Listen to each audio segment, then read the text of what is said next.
Good morning बच्चों। आज हम लोग पढ़ेंगे राष्ट्रीय आय का वर्तुल प्रवाह और राष्ट्रीय आय की गणना विधि।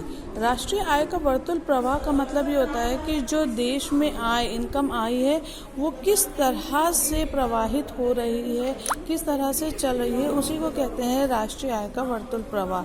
और राष्ट्रीय आय की गणना करने की विधि होती है मानवीय श्रम का योगदान, जिसका परिश्रम मजदूरी कहलाता है, पूंजी का योगदान और उद्यमवृत्ति का योगदान, स्थिर प्राकृतिक संसाधनों का योगदान, ये सारे इसके योगदान होते हैं। बच्चों, राष्ट्रीय आय का प्रवाह में हम फर्म से वस्तुएं बनती हैं, शुरू होती हैं, वो खरीदी जाती हैं परिवार के द्वारा, परिवार उन्हीं वस्तुओं को अदायगी करता है और वही पैसा वापस फर्म में जाता है। तो ये जो सर्किल होता है ये हमेशा जो है वो चलता रहता है। इसी तरह से इसका वर्तुल प्रवाह जो होता है, जितना हमारे खरीदने की क्षमता होगी उतने ही प्रोड्यूसर की बनाने की क्षमता होगी किसी भी वस्तुओं की। अब सबसे पहली विधि है उत्पादन एवं मूल्य वृद्धि।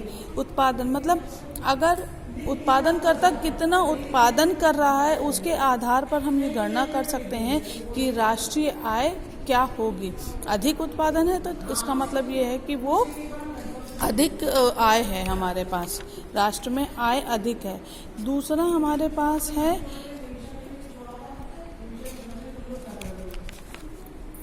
व्यय विधि, मतलब व्यक्ति जितना खर्च कर रहा है उसके आधार पर हम ये निर्धारित करते हैं कि कितना हमारा राष्ट्रीय आय है। अगर अधिक व्यय कर रहा है तो इसका मतलब आय अधिक है, तभी तो व्यय भी अधिक कर रहा है, इसलिए हमारा व्यय विधि जो है ये डिसाइड करता है कि हमारे राष्ट्र की आय क्या होगी।